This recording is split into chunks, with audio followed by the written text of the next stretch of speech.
Hello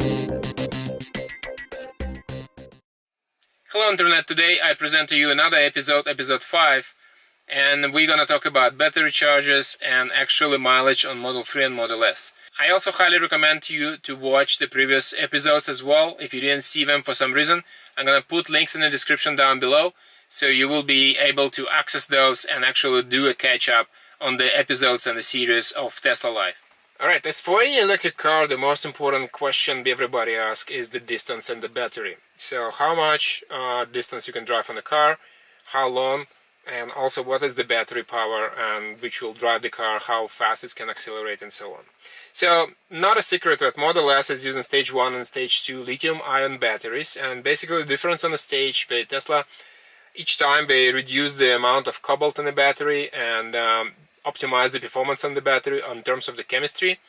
And Model S and Model X is using stage 2 right now, I think, lithium-ion batteries, which are based on 650 form factor, and that's done, of course, with Panasonic and everything. But the Model 3 uses a new form factor battery, which is 21700 form factor. It's slightly bigger battery, it's providing 4 volts per battery, and it's optimized in a way that the size and chemistry of the battery is even improved comparing to the previous generation and stages of the battery.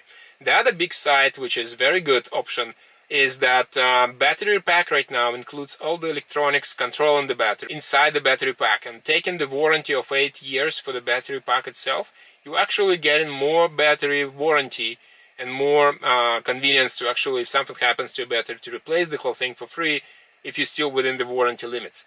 If you operate on the Model S, especially on the older versions, electronics controlling the battery is outside of the battery right now, and therefore if something gets to be repaired, then you might actually be asked to pay money for it because it's not part of the battery. The mileage wise, the Model S is 466 kilometers to 594 kilometers. Because of the premiums, it's a premium flagship of Tesla, so you got more range. If you talk about previously owned models, it really depends on what battery pack you have. My 85 model 85 kilowatt hour battery will drive like around 415 kilometers originally. Right now, because of the time and degradation of the battery, it's shrink down to 405. Not much, so but it's still less than, for example, newer models using the different batteries and so on. For Model 3, for example, you're gonna go from 418 on the standard battery to almost 500 kilometers on the long range battery. Mine showing right now 510 as the actual longest range available to charge. Again, it's a almost $10,000 in Canadian equivalent difference between the long range and standard range, but most likely people will go for longer range. And if you just plan to use the car inside the city, then you can opt for the standard range, which is still big enough to drive around for a couple days, and then you can charge that car conveniently at home. Talking about the chargers, the Model 3 got version 2 UMC adapter, go into the hundreds or 220 volts inside the house, and use that to charge the car. My previous models, S and X for that matter, used version 1 adapter, and it's slightly different. You can use that again to charge the car, but mine, for example, I think got broken for some reason, so I'm using Model 3 adapter right now to charge both my cars. For the wall mount option, you can buy external wall mount, which will be speeding up almost twice on the speed of the charge for your car. But the new version is only available for the latest and greatest Model S and Model X. You can charge your car with that, and Model 3 of course, but you will not be able to charge the older models, previous Models S and X for that matter, because they're not compatible. The charging options for Supercharge, the Model X and S comes with right now with a 400 kilowatt hour credit for a year. So you can use supercharging without paying for it. Model 3, you have to pay for it, average 28 cents per kilowatt hour. The only performance model got that option to get this credit as well. So previous cars like Model S, which I have, would be using unlimited supercharging available for them. This is what we got promised when they buy the car, and we still use it. We don't have to pay for it. But the new cars, you'll have to pay for it, and that's linked up with an increased number of cars on the road and preventing people from abusing the superchargers, because those are original design and destination chargers. So when you're on travel, you're not in your hometown, then you actually can conveniently use supercharger to charge your car. The other thing is all the Model S and Model X use different design of the charging port. Sometimes the charging pistol got stuck into that port and you have difficulties disconnecting that. The new design on Model 3 is different, so the charging port is conveniently allocated. There is a different door handle, different cover on the charging port. It's open upwards instead of Model S opening to the side. But at least I never had any issues disconnecting the charging pistol from the actual port. To charge your car, you have to insert the charging connector into the car. So for that you have to press the button on the charging connector. The port will open, and that's the Model S. So you see it's highlighted, illuminated for you, so you would know where to put the charger.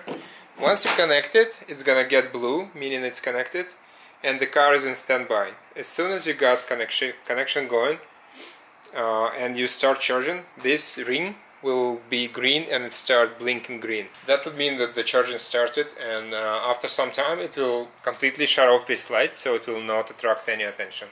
As you can see, there is a magnet here, and this is automatically released if you press button in the car or from your phone to open the latch port. But also if you press this button on the actual connector, then it will be the same thing, and this thing is universal.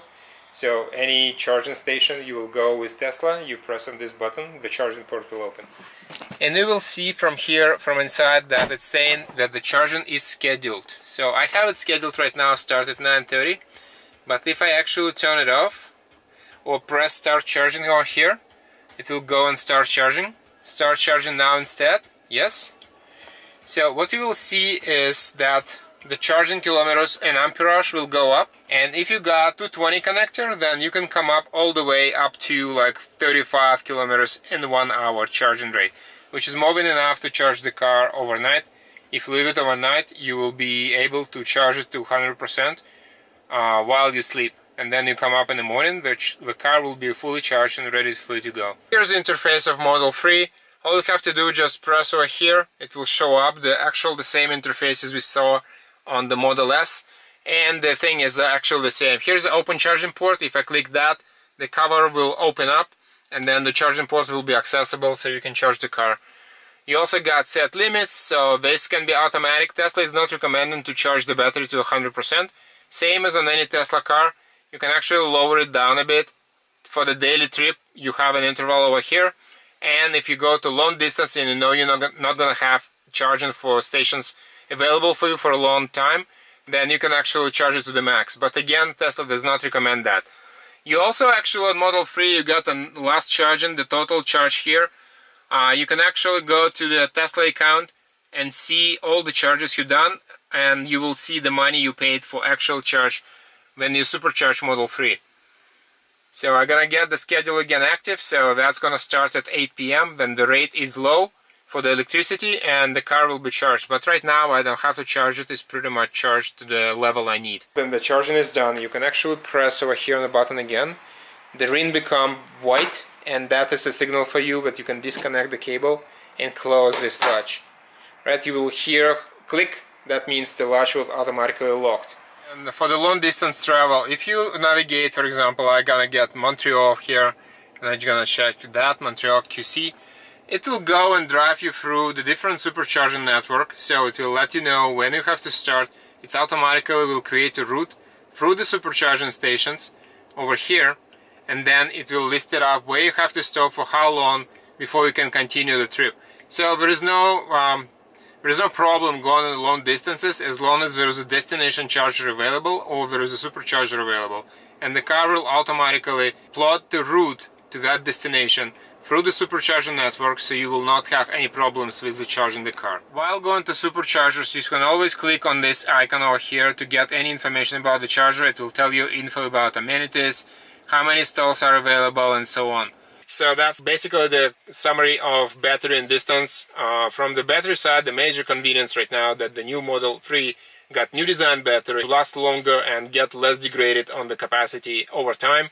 And it's using more optimized chemistry built successfully with Panasonic on the new Gigafactory.